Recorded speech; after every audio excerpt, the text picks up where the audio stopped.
Hello, guys, gals, and non-binary pals, and welcome back to Dragons of Stormwreck Isle. Our heroes, adventurers, whatever you want to call them, miscreants, have worked their way through the first 2 layers of the Compass Rose, which is the wrecked ship that Madame Celery's friend had been on. Well, her companion. Her lackey. Sexually, yeah. Wasn't me this time. I just want that on the record that I didn't start it this time. Yeah, that's the expression of someone who is like, cool. It wasn't me. Yay! Well done. Oh my gosh, what are we doing? I don't know. I never know. I never know what we're doing. But they have successfully defeated a number of zombies and a ghoul that had ripped Princess Coralynn's side open. They chose to keep the ghoul alive and had tied it up with excellent knots while the rest of the zomsters were being dealt with. So we return back to our miscreants as quiet settles over the ship, broken by the movement of the waves under their feet. The ship isn't moving, but you can feel the water moving, and it's kind of disconcerting. Does it just feel like natural tides? A little bit, yeah. Kind of, but the ship isn't moving, it's just the water, so it's like standing on a beach that isn't getting sucked out from under your feet. It's kind of bizarre. What would you all like to do? Is anyone in need of healing? No. I'm fine. I think I'm okay for now. Okay then. As he touches himself. Yeah, go for it. Ooh. Kinky crowd tonight. Yeah. This isn't even the worst we've been on this show. We've all been on very good behavior because we want that dangerous oil. Well, you know what? We made it to break, and at least one person didn't use the F-bomb. Correct. I'm pretty sure at least Alondra was deliberately trying not to. To use what? The F-bomb. To use the Say you swear? F-bomb. Yeah. Oh, I never say that word. Because I was going to. I don't think Matt did. I don't think Christy did. I didn't say it either. So. Y'all I definitely did said. have some dangerous oil. Said Ooh. percentage asterisk K. I definitely. Did you say it? I dropped it. I think I said F-bomb, not the actual word. I think I said F-bomb the phrase doesn't F-bomb. count. Yeah. You guys hang on to them for now, unless you want me. Actually, Undar, I should probably have one because we use a lot of weapons. Yeah, take it. I was gonna say. Give it to her. You just light things on fire. Yeah. Yeah. Okay. Dangerous. So, what would you like to do? Okay, now that I am healed up. Would I have any knowledge of... This is player realized something, and I want to see if there's something that my character can roll to see if I can also figure it out for sure. Would I have encountered undead or ghouls before? I want to know if there's a way that I can roll to find out why the ghouls seem to be reacting so differently to Coralynn versus the others who came after it. Okay. If you get what I'm going at. I think so. Interesting. If that's too much of a stretch, I'm happy to let it ride. I mean, we have agreed that you've spent a lot of time around bars and pirates. Yup. So I am going to let you make an intelligence check at disadvantage to see if you have heard a story. Okay. If I remember a drunken story from a drunken bar fight. Probably. Just raw amped? Yeah. 7. So. Okay. No. Yeah, there's something tickling at the back of your head that it has something to do with elves, Yeah. but that's all you got. That's pretty much just like, there's something, I have to ask somebody back at the cloister, maybe they've heard of something about ghouls and elves. It's a thing, but I don't know which thing. Ghoul, that's a ghoul. I'm gonna go lift up. This is a ghoul, and I'm going to put it on a crate. You are a ghoul. It slumps, actually. And I'm gonna tap its face. That is a ghoul. Wake it up. Hit it with water. It stirs. And, like, blinks its eyes open and immediately starts flailing against the ropes as hard as it can. Settle down, sir.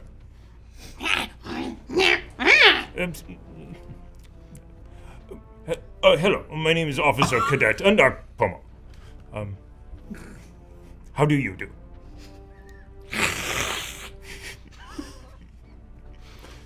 I don't think you understood. My name is Officer Cadet Undar Pomo. How do you do? Look, you can use your words, and we can try to have a civilized conversation, or we can all just continue lighting you on fire, dunking you under the water, lifting you up, lighting you on fire again, dunking you under the water again. We can make this really aggressive and painful. Which way would you like to go? It considers that for a second. And then, like, almost sulkily shoves against the ropes one more time. What do you want? It speaks. We'd love to know what happened here. Anything you can tell us. How long ago? How many people are on here? Are there more things that we should be worried about that are going to try to eat us? Yes. Nice. Cute. You want to give us any more detail about that? Shipwrecked. Some light cycles who don't care. Everyone died eventually. The girls up top took the last one. The girls up top, were they part of the ship, or did they come from the island? Island. Great. That'd be the sirens that we heard. Yeah, probably. I love this voice on it. I'm just getting such a kick out of this vibe from Diana. It's so much fun. I'm just glad that once again, instead of fighting a creepy thing, I'm going to have a very terrifying conversation with it. It's like serving like Two Towers orcs for some reason. Sure. When you're doing it, I'm loving this. Exactly. Ooh, it's so good. Love it. I was not on ship. I came from the other one. From the other ship. One of Yeah, there's a lot. That's fair. That's a fair point. So, ghost. Long time. So you've just been sort of hanging out, feeding off other shipwrecks. It helps when there's a lot of them and I can eat. Yeah, that's fair. No, you've got a good point. What's down below? Octopus. Oh, I love octopus. Quite dead. Yeah. Is it undead or dead? It's not as much interesting if it's just dead now, is it? Is it full of spores like the last one I talked to? No, just dead. Great. Just hungry, just. Zoctopus. Dead and hungry. Doctor. Dead and hungry. How- Dead and hungry. How often do the girls come by? Oh, they live there. On In the the island. crow's nest? Eh. Hate when they're stereotypical. Wait, they what? They live in the crow's nest? The sirens or harpies or whatever creepy thing is probably luring people to their deaths that we kept hearing singing is living in the crow's nest, is what Marlo is piecing together. Oh, shoot. All right. Well, thank you. You've been very helpful. Anyone else have any further questions for our new person here? Pointy or flat? Oh, no. Pointy. It says as it bears its slightly pointy teeth. And I drive. I wanted to ask something. Then you should have been a little quicker. You kept rambling on and on and on and on. Rambling? I got a great deal of incredibly useful information. Oh, hippo. Thank you, Lindar. What could you have possibly had to ask? I wanted to know if my companion was on board. Oh. Oh, right. I can ask the octopus. See, here's the thing. It might be undead, which makes it tricky, but I can talk to sea creatures. Oh, all right. But I don't know if it'll want to talk back to me, but you know, it's worth a shot. Wow. as you guys As it's kind of like, Yeah. trying to wash off the stuff without showing you, like, all right. It Marlo- just kind of happened. It's just a flesh wound. Marlowe's gonna reach into one of her little pouches and pull out the little, like, kind of cotton and wax, like, earplugs that she made while they were prepping back on the island and give everybody too. Just be like, just in case you hear any singing, try to not hear any singing. Right. As Tiana flips open the manual to see if it doesn't- There are mini crates here. I think that we should look inside of them. That is a good idea, actually. I do agree with that. And then we'll start Yeah. Sorry, what are you doing? open some We're gonna crates. following Under's lead and looting. And looting. Thievering. Yes. Does anyone have a crowbar? I might. Inventory. Everybody checks to see which Shane, sort of Can we technique- press to Dagger. ditch a crowbar? Shield. How do you feel about signet rings? I have one of those too. I really have think that- carpenter's tools, so I probably have things like a claw hammer. I'll count that. That makes sense. Sure. Because I build and repair ships. Yes. So I can do things like prying pieces of wood apart. All right. How long do you want to spend going through this with your tools? Opening a crate will take about a minute. So how long would you like to spend going through things down here? How many crates are there? There appear to be. So the one that the ghoul like shoved its hand through, you can see something glittering inside of it. That one. We want that one. There's that one, and then there's a few others that seem to be like weighed down. So the ones that are floating seem to be empty. The ones that are weighed down and under and slightly under the water, there's about 6 total. Are there any that look like they might have potions inside? Is Anything- one marked potions? Is hard there to anything say. that's stamped to go to a secret warehouse somewhere you don't want us to look at? That's the first one. Yeah, top secret. Do Probably not enter. probably not up on this level. What I do want to do is I will pull out my tools in hand. Anything that looks like it would be useful to Undar, because I assume he's going to have a little better upper body strength to be doing some prying. And I actually do want to, like, I'm not going to fully go down to the next level, but I want to kind of go to where I know the hole is and kind of get under the water and start sort of essentially like popping my head down and looking around to see what I can see on the next level down. Okay.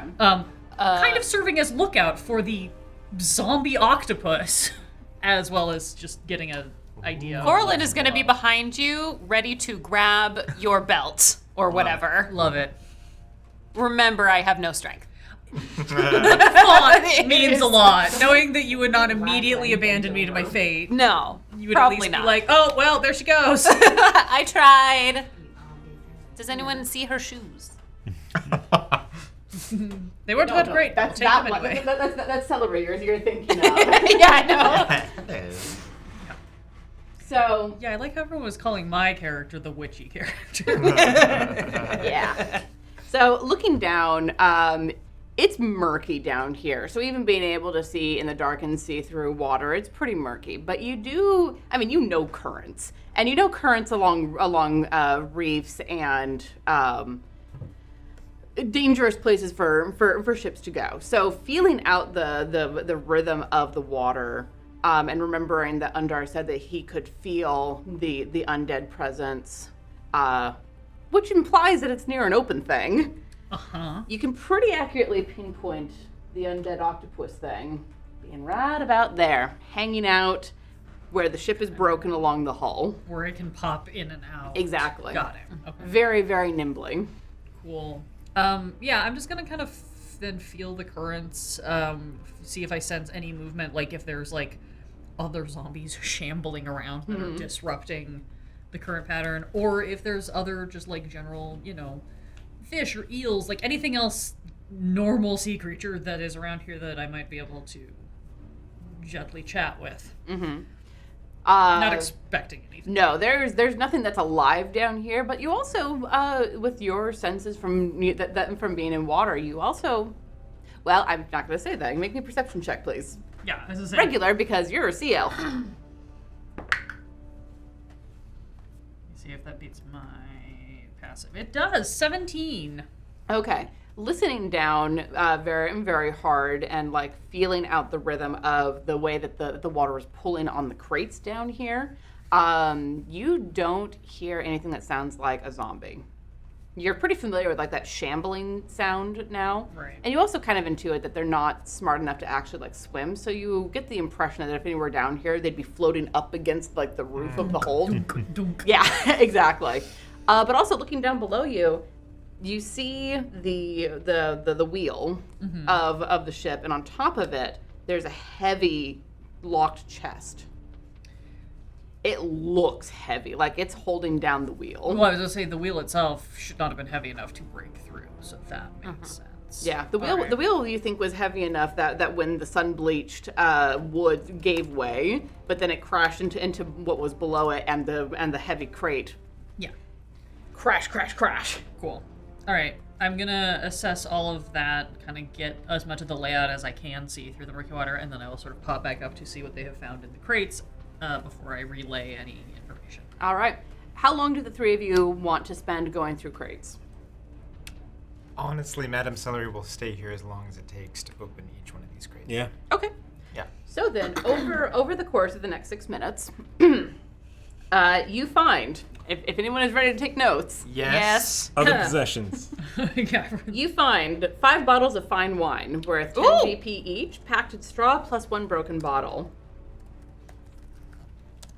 I only had the 5 bottles of fine wine. That's all I need. I'm not writing this down so that we all don't write it down. Someone needs to write it down. A 20-pound sack of whole cloves worth 60 GP. They're so Formerly, close. yeah. Now they're in a Water scan. oilcloth. Oilcloth? An oilcloth bag, because I mean they knew they were transporting them through Right. water. So, and the one that the ghoul like shoved its hand through and came back out. There are 10 small 1-pound bars of silver, worth 5 GP each. Give it a second. Mm-hmm. Thank you. There are a pair of candlestick holders carved from bone to resemble dragons, worth 25 GP each. And honestly, I'm giving you the values because you have 2 nobles. Yeah. Y'all know what things are worth. That'll go for 25. Exactly. Yeah. A fine lute with mother of pearl inlay, worth 50 GP. Okay. I have heard of a young bard who could use that. So have I. I miss him. And a spell scroll sealed in a leather case. If anyone would like to open it up and have a look. Who found it? Who opened it? That's the question. Matt, high or low? Low. Coralynn found it. Love it. With exactly that face, I'm sure. Absolutely. The sorcerer finds the spell scroll. Yeah, she You know? does. She's like, I'm not sharing. Are you going to look to see what it is? Yeah, absolutely. It is the spell command. Oh. Oh boy. I don't like it when you find stuff like that in the starter set. That's telling. And somewhere, one of my GMs just cringed and didn't know why. Just one? It's a command storm. Command storm. Yes, the one that we used, thorns and grease, and then command to make giant walk across no, it. I one. know. It's great. I know. So that's what you lot find as you're going through all of these crates. It's a pretty good haul. You get with what you two know about ships. Cargo is valuable, but any one of the crew who had money wouldn't be storing it down here. Thank you for the raid, D&D Yeah, Fable. thank you. Oh my Hello, Free friends. roll. Welcome. Are they? What about the zombies? Did they have any? Or the ghouls? Did they have any? Or were They didn't pretty have much- anything on them. They're covered in patches of clothing that rotted off of them over the last month or so, except for the ghoul that seemed to have fashioned something and has been around longer than them. They didn't have any magic on them, did they? No. During the course Or I don't know. Did you? So I'm sorry. I do Did not you? have detect magic. Then you don't I know. wonder if this ghoul had any magic on him. I cannot answer that question. I cannot either. I did not stock that spell today because I didn't really think I'd have time to be casting it. Well, then I guess Yep. there was no magic on him. We can come back later. That's very fair. Marlo. During the course of that 6 minutes while they're opening crates, do I sense any movement from the thing below us. I mean, there's movement. It doesn't seem like it's coming. No, it towards us. doesn't seem like it really cares about what happens up above it. Great. If we enter its space, it'll probably come after us, but it's not going to seek us out. Right. That's what I'm trying to get the feel on. Yeah, that's the basic impression that you get. You also get the kind of the impression that the zombies would attack each other from time to time. Sure. So, scuffling up above is nothing new. Yeah, fair enough. So what do we want to do about the undead octopus? Do we have any reason to need to go? Absolutely not. There's a very large, very heavy chest that's probably full of something incredible. We should go valuable. downstairs. But, all right. I don't know about you, but I don't fight well underwater. Yes. Tell you what, I'm willing to do something reckless and stupid, and see if I can just maybe take care of this thing / convince it to go away, and then we can try. I could pop down and try to get the chest. That's a great idea. Go for it, Marlo. If you were to say parlay with the octopus while we went down to the chest and maybe tied a rope around it and I can certainly. maybe. Do I think that this creature would have enough intelligence for me to be able to speak with it? I'm willing to roll again. I'm just because it was a wild Hail Mary when I did this with the fungal octopus, and it kind of worked out. Do I think I could get at least that vague, ball, catch sort of level of communication with this thing? So here's the thing. The spore zombie octopus was created for the purpose of protecting the myconids. So it was created by a mostly good creature for mostly good purposes. This is just a creature of death. I think it would probably be faster and easier to just try to kill it, if that's what we think we're gonna do. Or just I could just swim down real fast, latch a rope to this thing, and we can try to haul it up before it gets to us. Oh, the chest. Yeah, no, I don't want the octopus. We want a pet octopus. I mean, if you're gonna let me have a zombie octopus as a pet, I'm Yeah. 100% in for this. I was over here playing the pronoun game going, what is she talking about? I want a pet zombie octopus as my familiar now. You have opened this door and it cannot be closed. No. Yes, I can, and then I can stamp on the handle until it breaks off. So I think that we definitely need to know what's in that crate. We absolutely do. That is the entire reason I came to this godforsaken place. All right. Also, I don't see any. Are any of these your friend? Are the zombies? Oh no, recognizable?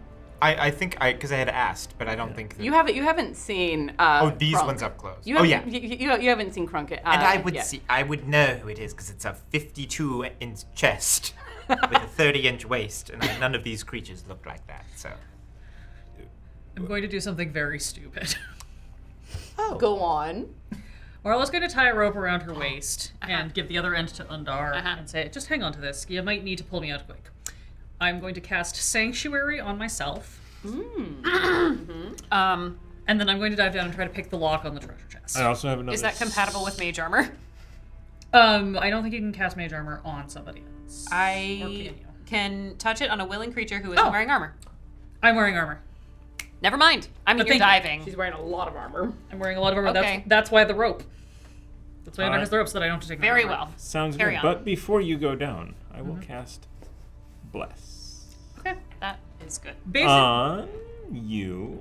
On Madam Celery. Asked what everyone thought, Marlo. And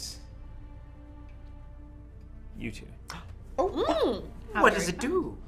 It adds a D4 to a D20 roll. Wonderful. Saving throws and attack throws. Good. Yeah. Everyone while I am concentrating. Ooh. So the concept of what I'm going to go for here, and Marlo will probably explain this in a much briefer form. Like, all right, so here's the thing. I'm going to dive down. I'm going to try to just either break the chest open or unlock it. If that thing tries to attack me, it should have a very difficult time doing it. We'll have to divert to something else. Since I'm going to be the only thing down there, hopefully it'll just divert to, I don't know, a rock or a really cool crate or something. I haven't had to do this in a long time. I've definitely never done it with a zombie. But I'm hoping I can just kind of pop the chest open, see what's in there, and or get this rope around the chest, and then we can just, whoop, haul it up and not have to deal with this. Sound good? As she jumps into the water? Yeah. Yeah, basically. Oh, okay, yeah, Hopefully it's like slips into the water. slips into the water. I also want to be fully clear on the meta level that Marlo, again, rolls with pirates and is very ready for you guys to just fully bail and abandon her if this goes south. Yeah. So, as is the player. Yes, ma'am. I would like to cast Mage Hand to open the chest real fast. Oh. Can I pop it? Oh.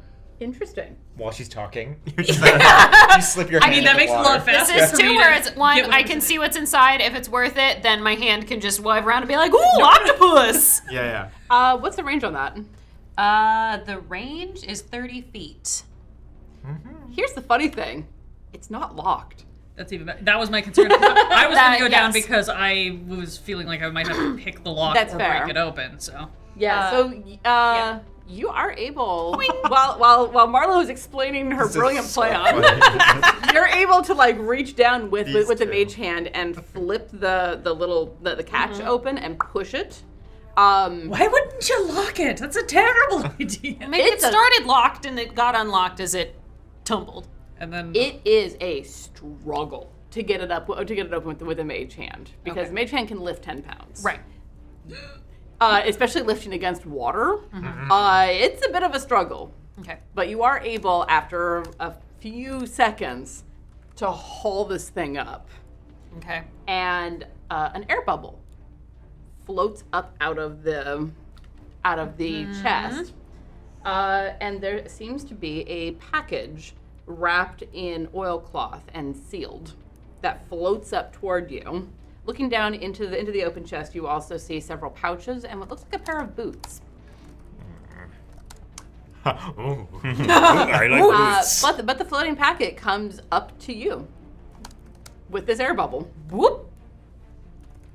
Now there is still stuff inside the chest, Totally.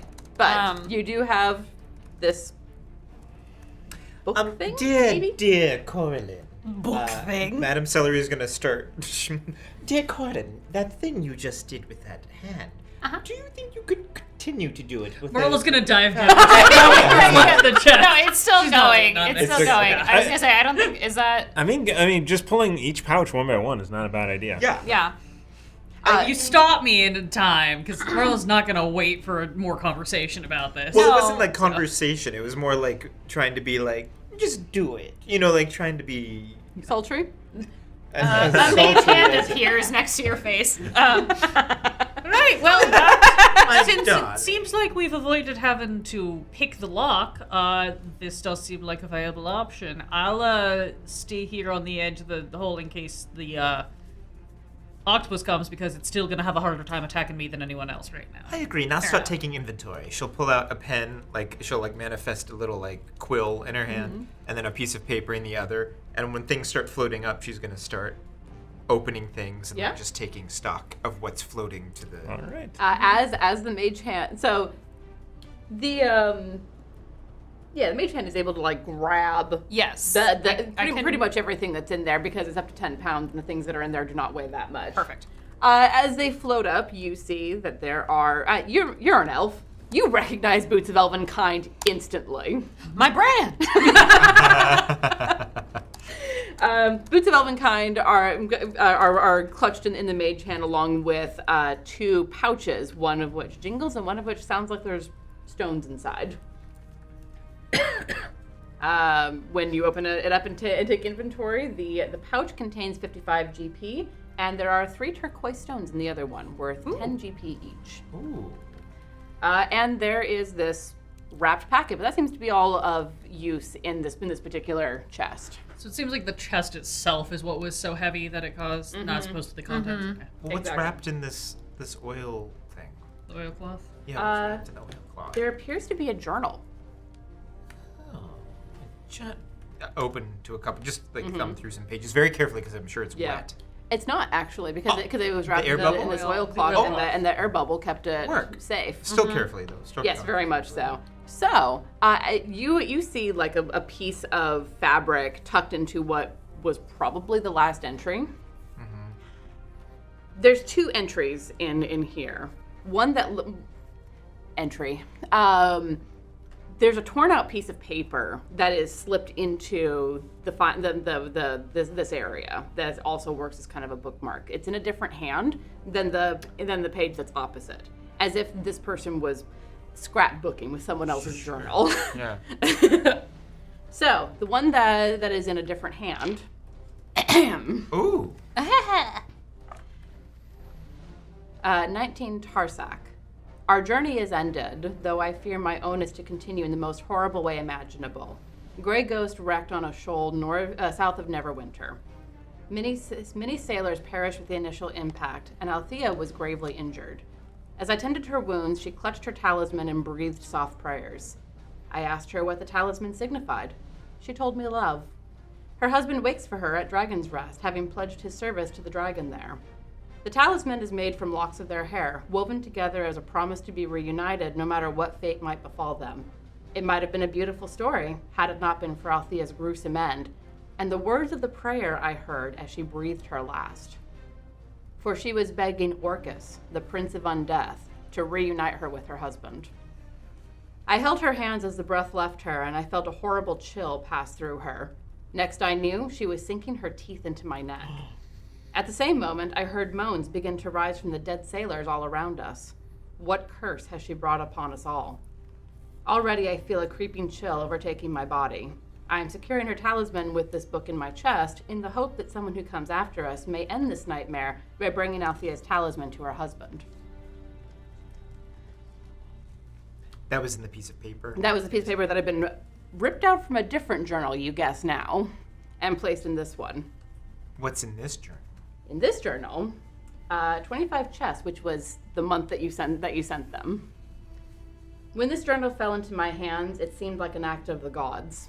A chance to obtain a talisman that any necromancer worth their salt would give their eye teeth to have. That seemed a chance too good to turn down, and having that horrible woman send us this direction seemed to solidify our fate. Alas, I was correct. Womp womp. Are you reading this aloud? Nope. I'm. Marlo's fully reading it over your shoulders. Yeah. Like, yeah, okay, it tracks. Alas, I was correct, and our fate is to perish here on the rocks above the Grey Ghost. The talisman still seems to be in effect, causing zombies to rise from the shipwrecks that come with greater regularity than had been common beforehand. And we fell prey to it, and the songs that lured us deeper onto the rocks. Even as I write this, I can hear their shrieking laughs above me. I am certain they are waiting for me to emerge, and they have the time to wait for me to walk into the trap I know is there. Should anyone else find the talisman is not on this ship. I believe it was taken just inland by a creature who works with the shrieking bitches above me.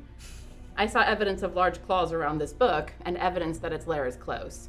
If you can obtain the talisman and destroy it, I believe the sea gods will be able to put the sailors to rest and reclaim this little patch of ocean, taking it back from Orcus. Okay, Madame Sarliver closed the book. What does it say? Nothing. Of No, course, it would be too easy for the talisman to still be here. Right. Yeah. But we'll explain omitting parts about the evil woman that sends people to their doom. But we'll just be, interesting. But it seems... I wonder who would put this burden upon these poor people. What a cruel, heartless individual. I know. Didn't you say your friend was on this? No. I think it was another boat. But we do, it seems, have a problem. Yeah, it seems like we need to go find this talisman and try to purify it or destroy it. Or... But it is not on this boat. Nope. There is a creature with claws. It is a badger. I know that it is a badger. God, I hope it's a badger because everything that I just came up with sounds much worse. It is one of those black scaly badgers, I think. Yeah, probably. Like a really big one. Yes. Kind of breathe fire. Like a dragon. probably. Okay. A yes. distinct Oh, cousin. I'm sorry, forgive me. Acid. Ah. This one would probably be acid. All right. So But we know what's causing the undead we sailors. do know why there's such an infestation now. And it would be not right to leave it leave it without. We should go try to find the talisman. Who is up for adventure? I mean, I really don't have anything else to do, so I'm super in at this point. Yeah, my boat's not coming back for a while, so... I mean, this can't be the treasure that they spoke of. This is just a mere... True love is always the greatest treasure. Oh, Unless it's God. chronomancy. What? Oh, have you never heard? The most powerful thing in the world. Chronomancy. Time magic.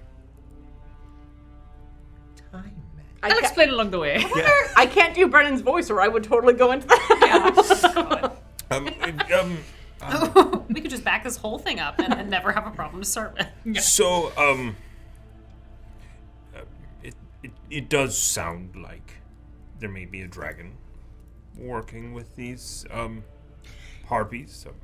Didn't it also say something about her true love working for the dragon up at the rest? Mm-hmm. Was it at the rest or was it somewhere else? No, it was somewhere else. It was Dragon's Reach. Yeah, to Dragon's Reach. Her husband waits for her at Dragon's Rest, having pledged his service to the dragon there. Right. Isn't that the cloister? Oh. God damn it, I was right the whole time! Fucking liar! Oh, what? When? I'll explain when you're older. Let's go! Oh, thank you. No, but there may be a dragon horde. Can we continue? You might want to do it fast. God damn it.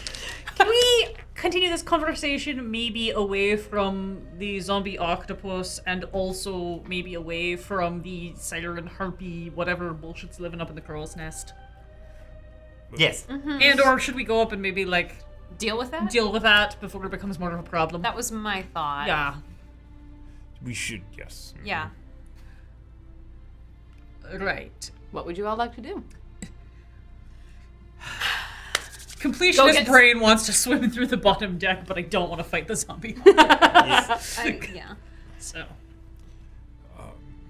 You know, we can come back and deal with that later. Let's go deal with the stuff that's not in the water, because I think I'm the only one equipped to deal with things that are in the water. So let us put in our earpieces and Right. So here's my question for you, Marlo. How thoroughly do those earplugs block out sound?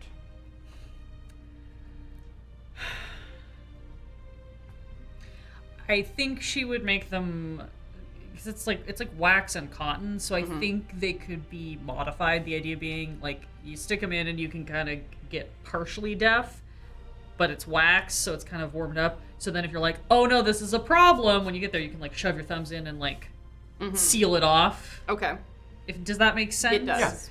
The idea, again, They're malleable. I'm playing really hard on the idea that Marlo may not have encountered this, but has she has definitely heard stories of things that sing to lure sailors to their death. Absolutely. I'm not going to make you make any kind of a check on that. You know about sirens. Yeah, no, I'm just I know I'm making a massive leap of assumption here, but she's been making that assumption pretty much since we heard singing in the first place. So would it be fair to say then that having them in would partially deafened, and you can take an action to make yourself fully deafened?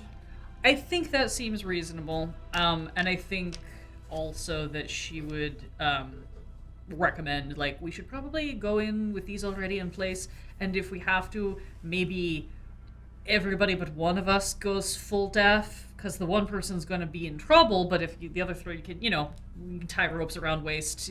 Yeah, have you ever heard of the great adventurer Odysseus? He was an asshole, but he had a really good idea on dealing with this particular thing. That doesn't sound like that sounds like nobody I know. Yeah, a lot of people say that about him, weirdly enough. No, I think maybe if that's the idea, and I'll let you rule if being partially muffled gives us any sort of partial advantages, disadvantages, because I know it's dangerous to go in fully deaf. Yeah, I'm going to say, and I'm going to say this on record, since we are getting close to when I want to end for the night. Say this on record, that if you are partially deafened, you will get advantage on the saving throw. If you do it fully, then you are immune to it, but there are other side effects. But you also can't hear anything. You also can't hear anything, and then it's things like healing word. It has to be a creature that can hear you within range, for example. it also takes both of your hands. Yes. I mean, I will say that you don't have to like drop anything to do it because you're proficient enough with stuff. You could just like stick your fingers in your ears and rub, but it will take your full action to do. Okay. Also, That's fair. If we have 10 minutes, I might be able to create a distraction. I mean, we should start by just heading up and seeing if they even seem to be here, because we didn't have a problem with them on the way in. So if they're off hunting on a different part of the isle, we might be able to just kind of scoot and not have to deal with them right now. That's a good point. I just feel like it would be too narratively convenient for us to not have to deal with them at some point. So I want us to be prepared. Love trope-savvy characters. I spent a lot of time with bards in the taverns. I'm very good at the 3-act structure. It's very important. I'm not being sarcastic. I genuinely love trope-aware characters. They make me really happy. I appreciate that you're letting me get away with so much on the I heard a story about this once, because it is the only trope any of my characters play anymore, unfortunately. It's a useful trope. So I think we're gonna head up, head up and see. Do we want to get back in our boat, find a place to land on the isle itself, and start looking for this lair of the giant, scaly, fire-breathing badger? I think we need to get up onto the main deck first. Yeah. Okay. all right, so Under, can you give us all a boost? We'll just do the alley-oop like we do with getting into the hammock. I would like to go first. Okay. you're going to proceed up the stairs. Stairs then. Yes. All right. You go up the stairs and emerge out into the daylight. It is still you haven't been here all that long. It's still broad daylight, and it does take your eyes a second to adjust as you come up out of the dim light of the lower decks. And as you are squinting and blinking against the light, you hear this cackling laugh from above you. Do I? As Oh, she's beautiful. Oh no, they're hot. I knew y'all were monster fuckers. They're beautiful. Yeah, actually, I have actual harpies. Ooh. Succubi. Yeah, I was about to say, wait, this looks like Sabak and his cousins. Look, I was looking for harpies. There are not harpy miniatures in this place. It is very difficult. Shove that all over, because I can now. Oh! Bye! Yes. You see, way up above you, a terrifying monster perched on top of the crow's nest. It's spreading its scraggling wings and screeching harshly. Its wings and legs resemble those of a mangy vulture, while its head, torso, and arms look almost human. It clutches a large bone like a club and flexes its talons as it looks down at you. And that's where we're going to end for tonight. No, I wanted to go, oh, hello. Hello, I am Officer Cadet Underpumper. Yay! So, The saddest that was the saddest You're thing I have ever heard in my life. Oh my goodness. All right, so thank you all so much for watching. I apologize that we're cutting out a bit early, but several of us have a 7 a.m. call time tomorrow morning, and I would like to get some sleep before working tomorrow morning. So thank you all so much for watching. Give us a follow on Twitch. You can subscribe to us over on YouTube, which is youtube.com/questschaos, and give us a review in the podcast app of your choice. This is now finally on the One Shots and Short Shots RSS feed. So if you all want to go check that out and get caught up when you're, not having to sit and stare at a screen, you can do that. You can have fun with that. The Redacted Reports is continuing this Wednesday. I got yelled at a lot this week. It was great. It's gonna be fun. Not. It's fine. GDS is off this Saturday, but it will return on the 17th of this month. Natural One, TBD. We're waiting to see what's going on with a couple of folks, but hopefully it will continue this Monday at 7 p.m. Pacific time. And Chaos Agents Season 2 is going to be off next week. We are back here next week with Dragons of Stormwreck Isle to continue this harpy fight and go find this acid-breathing scaled badger that they're talking about, because dragons. I know where one of them is. She's a feckin' liar. Maybe if we dream hard enough, it'll just become a badger. Yeah. I mean, you never asked her directly. Are we all playing Kotoa now? I don't ask that question. Thank you all again so much for joining us. We will see you next week. This has been fantastically fun with the rolling fights throughout the ship. And we'll see you next time.